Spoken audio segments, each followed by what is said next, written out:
Hello, everyone, and welcome to a special episode of What Do You Call It podcast. I'm your host, GB.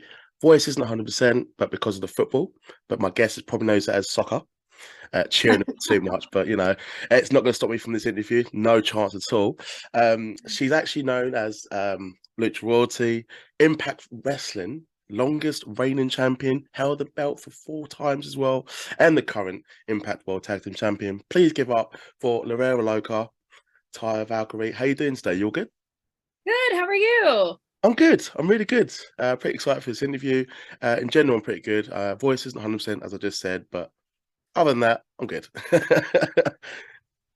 But the main thing is, it's how you're doing, and we could just have a chat about your career and impact, and just kickstart the show by talking about the Death Dolls. I'm doing great. I'm working a lot. I'm booked and busy, as they say. Just getting all over the place, and defending our Knockouts World Tag Team Championships as the Death Dolls, and working with two of my best friends. So I got no complaints over here. Yeah, no, that's awesome. And I know, because you are quite busy, you're going to be in the UK soon, aren't you? Yes, I am. About 2 weeks, isn't it? Yeah. That's pretty cool. You've been to the UK before. I just want to ask, because I'm in the UK, and I think it's quite interesting to hear from basically wrestlers that haven't been over here before, or if they have, maybe once or twice. But I'd like to know what your experience is like, and sort of what is your sort of favorite food in the UK. Okay, so I love the UK fans because they remind me a lot of Lucha Libre fans, because they're very invested and scream and all your football chants that you do. Thank you for calling it football. Yes, and also, in Mexico they use a lot of football chants as well. Chants in the arenas and stuff. So I get it. I love it. I love that when fans feel like they're part of the show. Yeah. You guys watched what we did during the COVID times with no fans. It was horrible. So I miss them all so dearly, and it's so excited to be coming back to the UK with 1PW. And I want you guys to chant loud for me, please. And as far as food goes, I love a Sunday roast. Yeah. All the trimmings, Yorkshire puddings and the gravy. Yes, yeah. Veggies, all that. Because when I was there twice right before the world shut down. Yeah. And I had, that was always my favorite. I love fish and chips as well. That's it. Nice. Come on. I've had a few people from America. They're like, I wasn't too keen on it, but to hear that you liked it, I'm thumbs up to that. And we have a British pub like up the street from my house. So sometimes if I'm really wanting some fish and chips on a cheat day, I just go there, and I just the food is like these giant portions too. So I love it. You're literally gonna get a lot of applause from UK fans listening to this episode right now.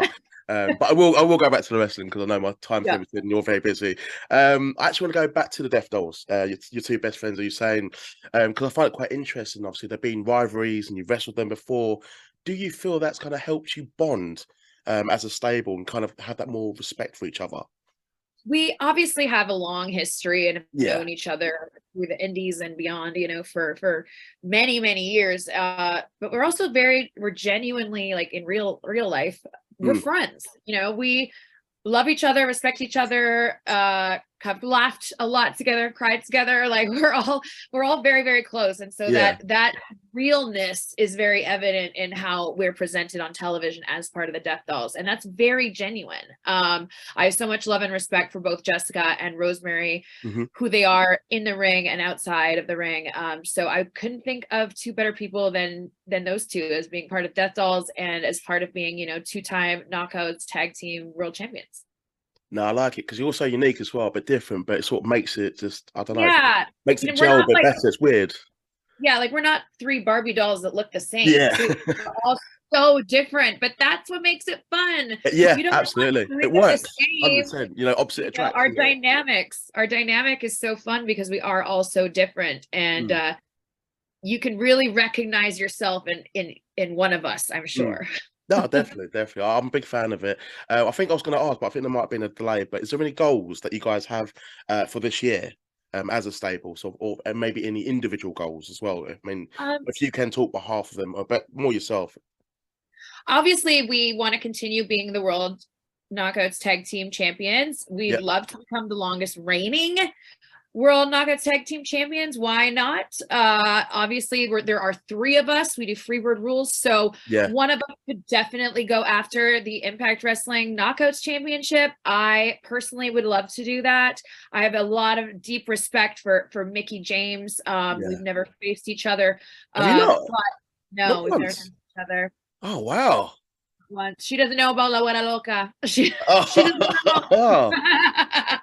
But I have such a deep-rooted respect, and I think she's just so iconic. And why not? I will let this, next few months play out and just kind of sit back and be like, But like, just not wait your time, isn't it? Just like, I gotta know when the right time is to strike. I can't just jump in with no plan.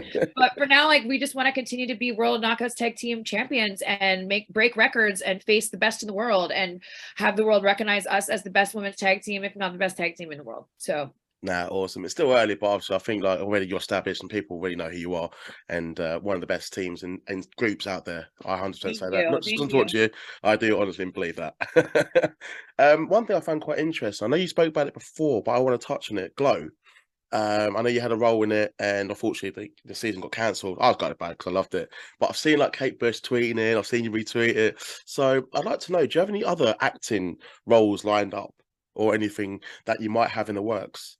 So I like to keep my cards like close to the chest because I don't really I believe in letting everything kind of happen on its own time. And I also just don't believe anything until it like happens.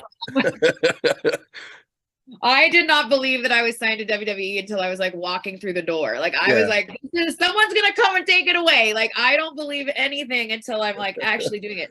So obviously I've been I have an agent here in Los Angeles. I live in the city of entertainment. So I've been doing a lot of auditions. I do have some stuff that's supposed to be coming out pretty soon that I filmed at the end of last year. I'm just continuing to do my thing and grow as a performer and do auditions and do the acting grind. And, I did a movie prior to COVID. I did Glow. I'm so sad that no one is gonna get to see that because it was so much fun. What was your role in Glow? Like, I was glad that it didn't obviously got cancelled, but I mean, the world sort of shut down a bit. But I was in a tag team. We were kind of like motorcycle rocker girls. So it was to me, it was giving like Luna Vachon vibes for my character. I was just having a great time, and I felt like the entire cast and crew was so nice. Allison Brie, everybody, these people that you see on television and in movies that you think, oh no, I really hope that they're nice, or you're nervous. And then I met her and I had to wrestle her, and I was like, oh my god, like, don't drop her, don't drop.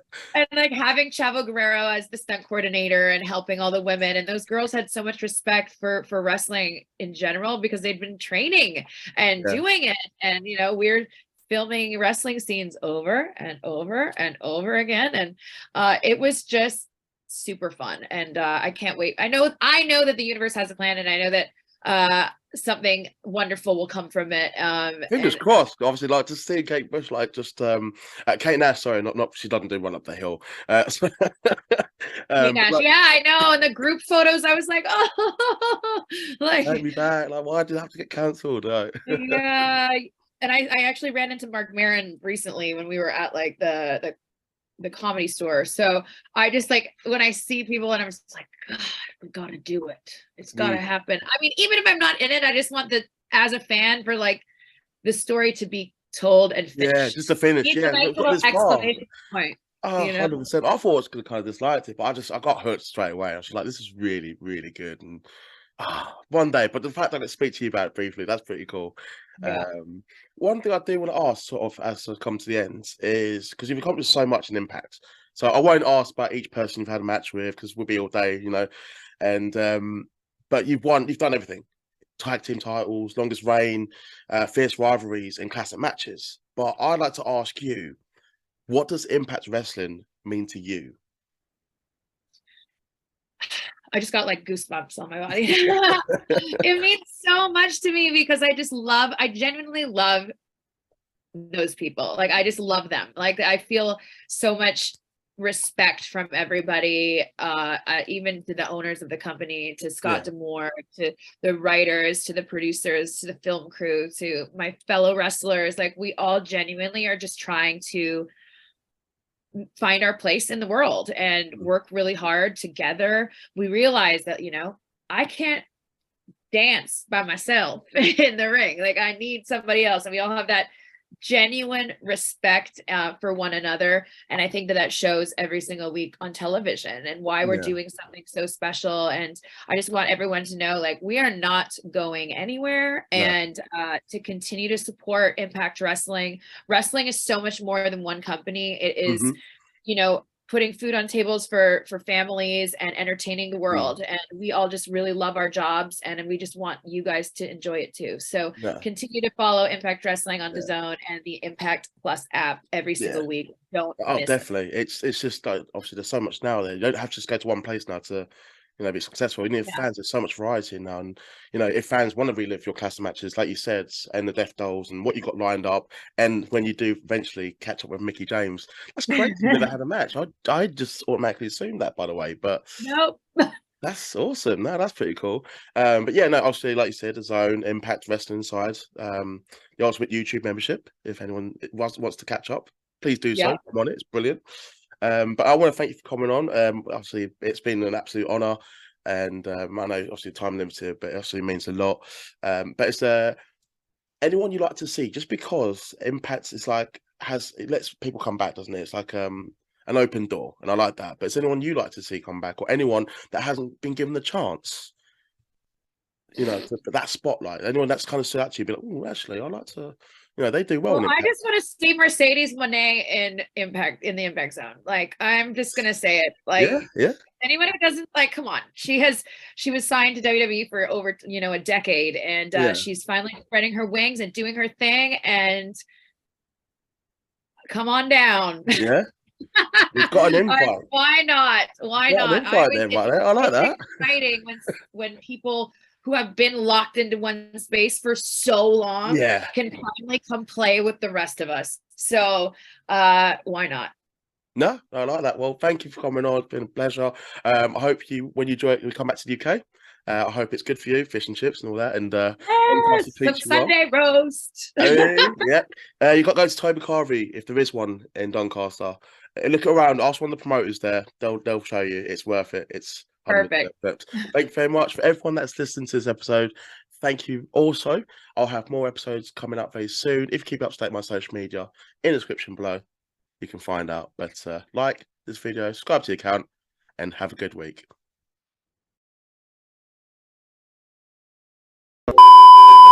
Hello there. I've got a special announcement for my next guest. Hello, everybody. This is Taya Valkyrie, La Güera Loca, 1/3 of the Death Dolls, and you are listening to What Do You Call It? Podcast. Yeah, head.